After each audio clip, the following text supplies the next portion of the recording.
report, we made an arrest in the homicide that occurred yesterday at the Picasset Village Apartments here in Cranston.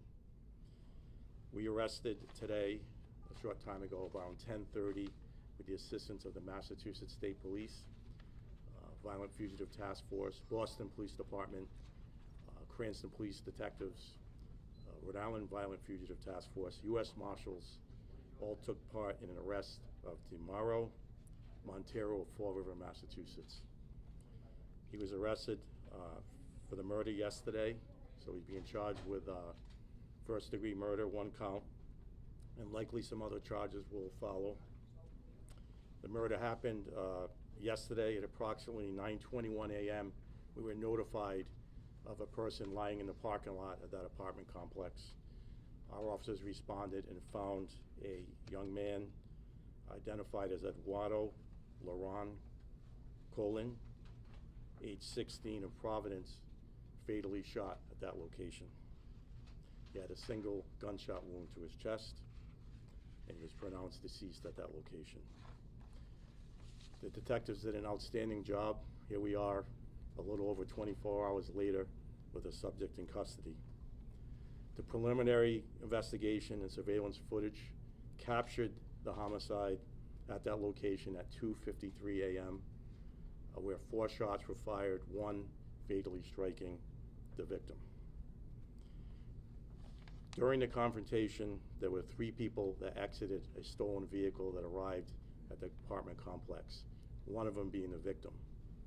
All 3 of these individuals were wearing masks and dark clothing, and we believe were planning to steal a vehicle at that location. For some reason, and we do not know the motive, DeMauro produced a handgun and fatally shot the 16-year-old that was with them. So they all arrived in the vehicle together. The individuals fled the area. Obviously, the victim was fatally shot and remained at that location until he was found the following day. We were able to use a lot of technology to track the individuals after this occurred. We recovered 40 caliber shell casings from the scene.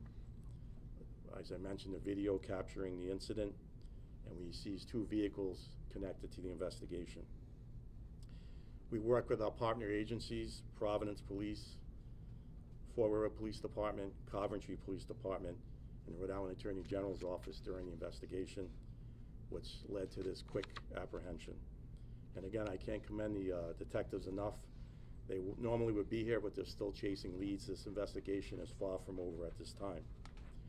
So the individual was arrested, like I mentioned, at 10:20 a.m. approximately on Fuller Street in Dorchester, Massachusetts. At that time, the fugitive task forces made entry into the apartment and arrested the suspect without incident. We believe there are firearms inside the residence. The Massachusetts State Police are in the process of obtaining a court-authorized search warrant to search that location for those firearms, and we're hoping that one of the firearms was used in our homicide, as well as on the other evidence that may connect them to our homicide here in Cranston. He is currently in Boston Police custody. He will be arraigned as a fugitive from justice at some point. We will hopefully get him extradited back here to Rhode Island. As you know, that's a process that takes place. We don't know if Massachusetts will have criminal charges. Depends on what is found in that location. He was not living at that address. He had a female acquaintance he was staying with overnight. He fled to that area after the homicide. He does reside in Fall River, Massachusetts.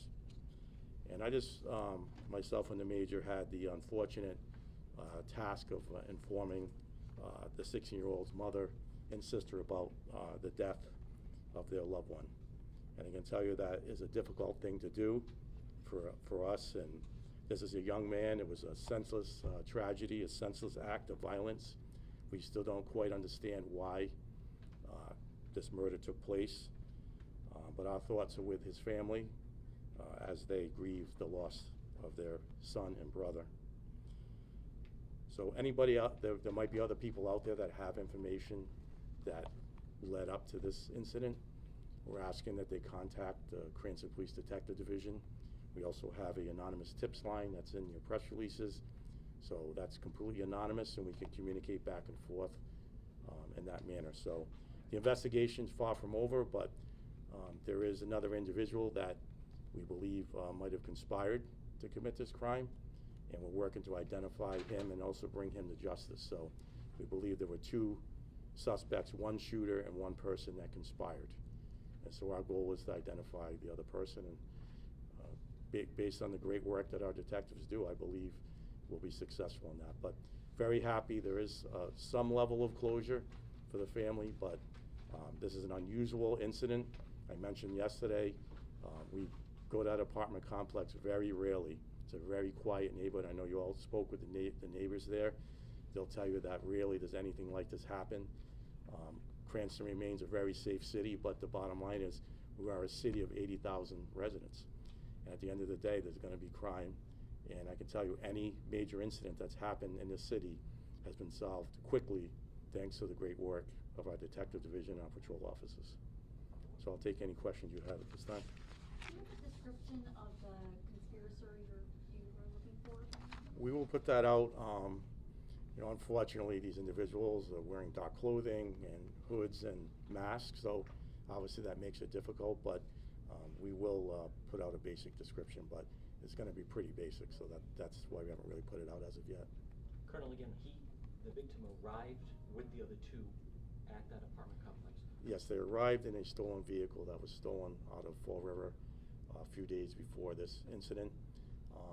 There was some implements recovered at the scene that lead us to believe that they were attempting possibly to steal another vehicle, and these three individuals exited the vehicle together at the same time, and at some point unexplicitly this individual, Damari, turned, he brandished a firearm and shot the victim dead at that location. So we don't know what led up to that, but we clearly have good evidence in this case. Do you know where they had been prior to that? We know that they were at the Dominican Festival earlier in the evening, and they were cruising around with friends, and not sure prior to that where they were, but again, the license plate reader technology aided us in this investigation. I always make sure that I mention that, how important that technology is. Is there any reason they would be targeting that apartment complex, or did it appear to be a random location? I think it was a random location. We have had cars stolen from that location, but it's right over the Providence line. It's just an opportunity, I guess, to possibly steal a vehicle. But I don't think there was any other reason. There's no specific reason to go to that location other than there was several vehicles there. What do we know so far about how these individuals knew each other prior to that night? We know they were loosely acquainted through other individuals. Obviously, they're not from Providence. They're from Fall River, and we believe the other suspect is from Boston. So, but we believe that the connection to the victim was through mutual friends. How pivotal was that surveillance footage in kind of piecing together what happened here?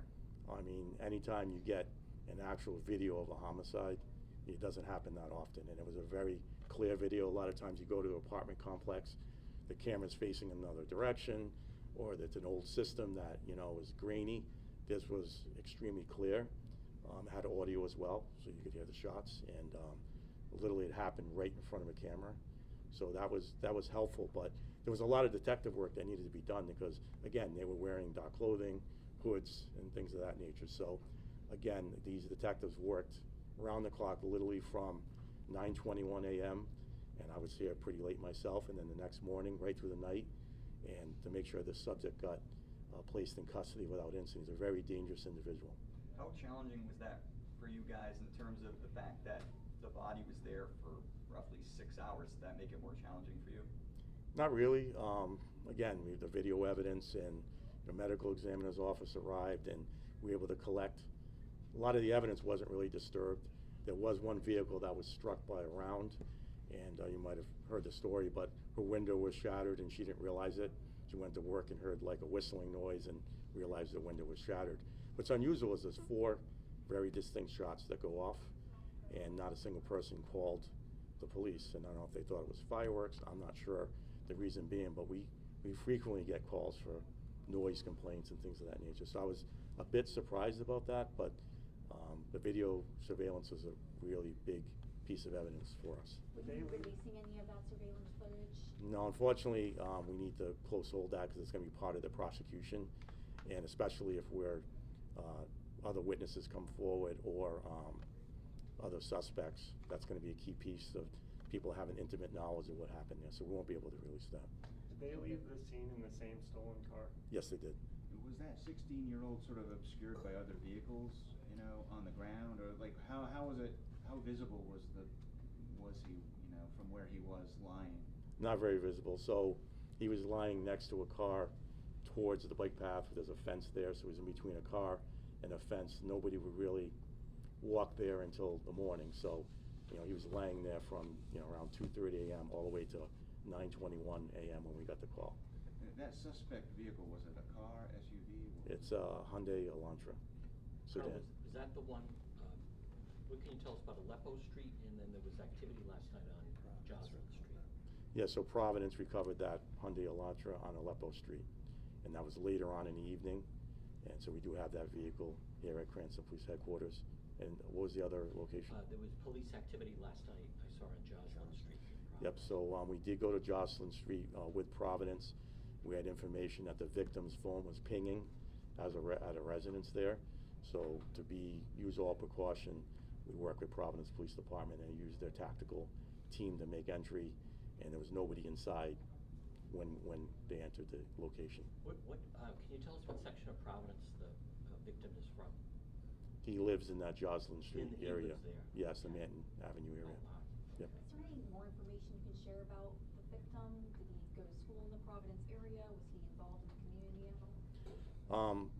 I don't know if he was going to school. I don't believe so at the time. Don't have a lot of information. Again, you know, we spoke to his mom, and you know, they said he was a good kid, and you know, sometimes you you're in the wrong situation, maybe with the wrong people, and I think that was a situation here. But you know, 16 years old is so young. You know, he's just a kid, and a lot of the detectives were remarking they have kids that age. You know, so to see a young man, his life cut so short, is tragic. Colonel, what do you want to tell there's another suspect out there? What should that suspect know, and what should the public know? Well, I can tell you that our clearance rate for homicides since I've been here is 100%. So if the person's out there, you know, the best to come forward, because we will identify you and we will apprehend you, just like we did this other person. So we got one of the best detective divisions around. So I'm confident in their abilities. Can you touch on, after this happened, it's before 10 o'clock, what happened hours that led to, I mean, this is less than 24 hours later and you have an arrest. What can you tell us about what was going on behind the scenes? Well, I mentioned we're reviewing surveillance footage. We're interviewing a lot of different people, family members, to try to figure out who he was last with. And then there's just multiple interviews that spin off from there. And of course, the license plate reader technology. We're bringing up social media accounts. The whole team's doing something different, you know. And at some point, they're working cohesively, but all got different roles, if you will. And they did a tremendous job. Our BCI unit that processed the scene for evidence. And of course, our detectives that were in Boston this morning are actually assigned to the Violent Fugitive Task Force. Be actually right there and make the apprehension. And I believe once that apartment is searched, I'm confident we're going to end up with more evidence related to our homicides. So he's being held in mass, and then any idea when he may show up in Rhode Island? It all depends on if charges are lodged by Massachusetts authorities. Sometimes these take a while. Obviously, he can fight extradition, and then you have to get a governor's warrant. It could be weeks. It could be, if he waives extradition, they have no charges. He could be back as soon as this week. But it's unclear when a hearing in Massachusetts might happen. It's unclear. I'm not sure if they're going to be able to arraign him this afternoon. That's up to Massachusetts State Police.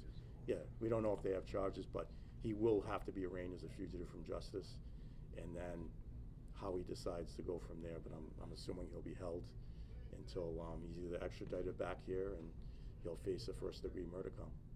Sir, is this his first run-in with the law? Do we know of? I don't have his criminal history with me, but I understand that he may have a criminal past. There may be some gang involvement.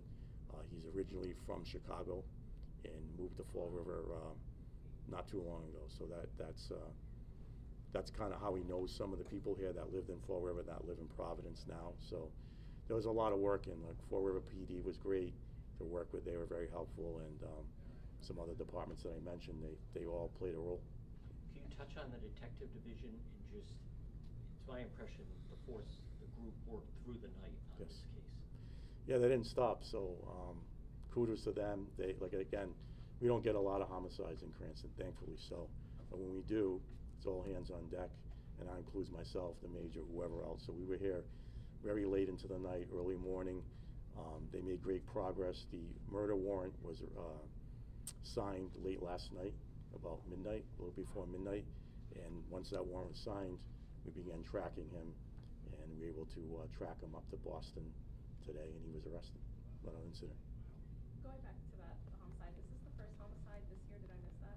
Yes, for us, yes. First in Cranston? Yes. Since before then, what was the last homicide? I'm gonna need some help with this one. And that's a good thing. I don't know if Captain. July of last year, an individual was run over by a vehicle, and you know, we tend to get maybe one a year. Some years 0. Those are the best years when you get a 0. But again, this is a very safe city. I know there's been a lot of high-profile incidents, and the immediate thought is what's going on in Cranston. Well, number one, we're extremely transparent. I think you all know that we give you the information. We don't hide anything, and we have a great police department. We make the arrest, but we are a city. Like, the people that we've dealt with in the past have come from other localities, if you will, and it's our job to police everybody and keep our residents safe, and we'll continue to do that. But our crime rate is very low. It remains very low. Excuse me. Reviewing that surveillance footage, does it appear that the attack was planned out, or does it look like something escalated while they were at the... That's a great question, because obviously we're not at liberty to know what they're saying. We can see body language. You know, my immediate thoughts is that this was maybe planned out to a certain extent. It almost looked like an execution. That's how I would describe it from what I saw. Hard Now, to see? it is hard to see, because you know, this young man was trying to escape, and you know, unfortunately he was chased down, and he was murdered. I mean, it's horrible. Colonel, maybe you already covered it, but who was driving the vehicle? Where was the victim sitting when they arrived? So the suspect was driving the vehicle. I believe, correct me if I'm not wrong, that the victim was in the front seat, Passenger seat. front passenger seat, Captain. He was in the Yeah. back, then he went to the front. And He was in the back, but then he was in the front. So, Okay, yeah. but then the suspect that's on the loose was then sitting in the back? The suspect that's in the, yes. Okay. Do you have anything else on this? So this individual from Chicago ends up in Fall River. Anything else as far as gang affiliation? Well, there's a lot of neighborhood gangs, you know, that are out there. So, you know, it seems these days everybody's affiliated with somebody or some crew, if you will. There's a lot of people out there that are stealing Hyundais and Kias. So there's the Kia boys, and there's all these groups out there, and they just get together, and that's basically what they do. So, I don't know how familiar the victim was with the suspect and his friend. I don't think it was a really close relationship, but again, they knew somebody in common, and that's how they linked up. Have you been able to track down where they got these weapons? That will be part of the investigation. So hopefully we can recover the weapons. That's the first part. We hope they're in the Fuller Street residence, and then we'll do a full trace, and we'll do a ballistic testing, and we'll work with the Massachusetts authorities to do that, and hopefully we can work our way backwards. But most often the weapons are stolen from a house break somewhere. That's usually what the case. They're usually lawfully purchased, but then stolen. I mean, pretty jarring, Chief, describing that as execution style. I'm just curious, from a timeline perspective, how quickly were those first shots fired from when they stepped out of the car? Within a minute. I mean, it was quick. It was, you know, there's flashlights and people were moving around, and, you know, they never actually got into a vehicle, like never broke into a vehicle. They weren't successful in doing that. And then as soon as the victim talked, you can see two people kind of talking back and forth, almost like they were planning this, and you can see one individual the suspect, we believe, remove a weapon, a firearm, a pistol, and as the individual comes around towards the back of the car, immediately, that's when he was, the first shots were fired. When you said he was trying to escape, what did you mean by that? Well, there were several shots fired. I don't believe he got hit with all the shots, and he was running. But you believe right now that the initial goal for them was to steal a car? That's why they showed up there? That's what it appeared to be? It appeared to be that way, based on the items seized from the scene, the fact they arrived in a stolen car, the implements, like I said, they had with them, and then, you know, some of the interviews we've done, we believe that was either their real intent or it could have been a ruse. We'll never, I don't know if we'll ever know. I don't know if this individual is going to cooperate. We are trying to interview him, but chances are he probably won't tell us that. We might never get to the bottom of that question. Any other questions? Just, Mayor, if you want to, you want to mention how it's the second high-profile situation, but it was immediately solved by your police department? Yeah, well, first of all, thank you for the work that our detectives did overnight. They were absolutely fantastic. The major and the colonel took the lead. They were here. We talked to each other about midnight last night. It was pretty late that we were in communication with each other. So again, I just want to reiterate that the city of Cranston is very safe. If you notice the two high-profile incidents that you're talking about, those people came in from Massachusetts. They're not from Rhode Island. They're not from Cranston. And I'm going to tell you this. If you come into my city, we're going to catch you if you do something wrong. That better be very, very clear to everybody out there. If you think you're going to come into Cranston and you're going to break the law, we've got the best police department going, and they will catch you. You know, Mayor, one of the first people I spoke to today, a Cranston resident on the street, told me that the police were going to have this solved by the end of the day. Mhm. And it seems, you know, we have certainly made some steps in that direction. How important is it for you to have the public's trust in the safety of this city? Yeah, it's interesting because I did go on some social media to see what some of the responses were, and there were people talking about Cranston becoming another crime-ridden city, and that's absolutely not true. We are the safest city. We've got statistics that will report that, and once again, I'm telling you, I will give the police department whatever they need to keep our residents safe. And if you want to come into Cranston and you want to violate the laws of our city, we will catch you and we will prosecute you. Okay. Any other questions? I just want to cross-check again something that a witness had told me. He was saying that he heard arguing from outside of his home for, I think he said like about 15 to 20 minutes before he heard the loud bang. So you're just saying that it was very quick, it was not that long, it just took about a minute? Yes. Okay. It might have been somebody else out there, but Yeah. it wasn't. They weren't there for 15 or 20 minutes. So. Okay, got it, thank you. Excuse me if you said this already. I know 2 vehicles were seized as evidence. One was obviously the stolen one. What was the other vehicle? Another vehicle that was hit with a round. Oh, I see. We just needed to recover it for ballistics purposes, and obviously the vehicle that the suspect's in is going to be seized. Our detectives will be following that back to Cranston Police Headquarters here to do forensic testing and search, but he was in a different vehicle today, so we have that vehicle. That female acquaintance he was found with, will she be facing any charges? I don't know. I don't know if she was aware that he was on the run or anything like that, so that would be up to, based on the interviews Massachusetts does and the information that she might have known at the time, because he was just up there last night, but that's not typically where he stays. You mentioned the Coventry police, what was their involvement? So they had some stolen firearms from their town, and one of the suspects from that incident was loosely connected to our incident. So some of the intelligence that we received from Coventry was helpful to our investigation. Could those be the firearms used in this? I don't believe so, no. The types of firearms stolen were not .40 caliber. They were rifles, actually. Gotcha. Colonel, also Providence was helpful, instrumental yesterday with this? We have a great relationship with Providence. I talked to Colonel Perez. He gave us all resources we possibly could need. We had Providence detectives here.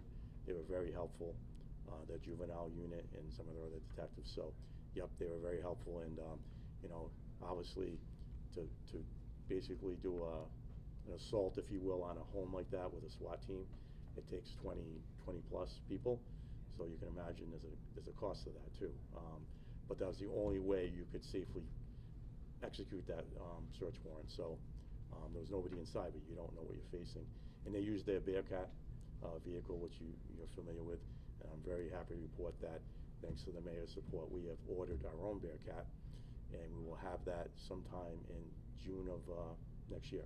So it takes a while to build it, but that will keep our officers safe. We borrow other people's vehicles, and they come and they help us, and that's great, but we have enough calls for service and SWAT calls that we need our own vehicle. So the mayor was able to make that happen, and that's not an easy purchase to make. It's a very expensive vehicle. You guys are making it like a TV show. Solve right away. Well, these things, these homicides, sometimes they take weeks. This all came together, and again, it's all about the work. And Captain McAteers, he runs our detective division. Sergeant Sweeney's in the back. They're a little camera shy, but I'm not afraid to praise them. And the lead, Detective Lindsay. Yeah, Detective Lindsay was out there last night, and the lead detectives are actually in Boston right now, so they're doing a fantastic job. And you know, again, we still have a lot of work to go. I do want to mention the AG's office, because as soon as we have one of these, we call them and they come out. And it was hot yesterday, it was a holiday, and they're out there just like us, pounding the pavement, giving us legal guidance, and they were here right to the very end. They were here midnight when we left, they were still here. Just want to mention that. They're not here right now. We did offer them the opportunity to come, but they like to work behind the scenes as well. Message is don't fool around at Cranston. I think the mayor said it great, and we have a great police department. We have the technology, we have the expertise. We're a decent-sized department. We're a mid-sized police department, but the drive of these officers and detectives, I put them up against any other police department. Very, very proud of their work. Proud to be their chief. Oh, I'd say, How much do those Bearcat vehicles cost? 400 and what's the exact? $430,000. But you know, when we were looking at it, and the mayor and I were talking about it, what's a life worth? What's a police officer's life worth? We can, you know, we buy a lot of other things in the city, and that's great, but every officer's life is worth more than $430,000, in my opinion. And that vehicle will protect so many officers. We've gone to scenes where we've had officers that were pinned down, shots were being fired outside a house, a suicidal male, and the officer was stuck there for like a while, and we couldn't get him out. We had to wait till Providence came with their Bearcat in East Providence, and we were able to extricate him and some of the neighbors. So it's a vehicle that's 100% necessary in this day and age, and we're a big department. We definitely need it. Was getting a direct response to this shooting, or? No, information? this has been talked about a while, and there's a bunch of incidents that really opened our eyes to say it's time, because Providence, great, they help us. These Providence State Police and Warwick, I think they're waiting for theirs. So we can't wait. Seconds count, time counts in these situations. So the fact that we'll have our own, we'll be able to like go right from here and get there quickly and keep our officers and the citizens of this city safe.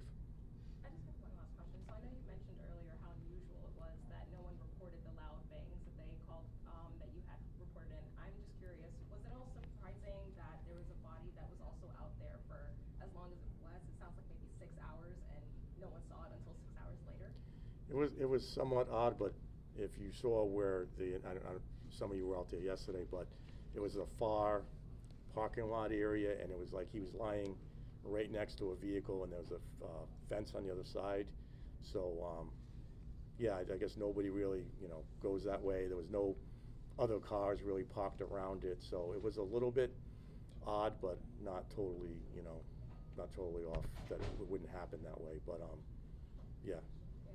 I know that we mentioned also like how, of course, Cranston is very safe, but is there anything else that you would like for people to know to take away from this tragic incident?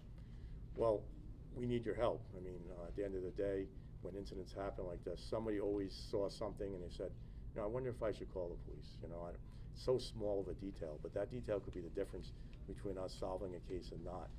And our anonymous tip line, it gets some use, but I'm surprised we don't get more. You could call anything in. It could be somebody selling drugs from a house. It could be, you know, you witness an accident, whatever it is. If you don't want to be identified, it actually strips the person's text, their phone number, and then we're still able to do a two-way communication, which is important. Sometimes we want to ask a question. In the old tip system, you couldn't do that. So we can actually do a anonymous two-way, and you know what? You have our confidence. If you do want to come forward in person, if you don't want to be identified, we accept that as well. Any other questions? Thank you very much for your time. Okay, thank you. Thank you, man. Appreciate it. Thank you for your support.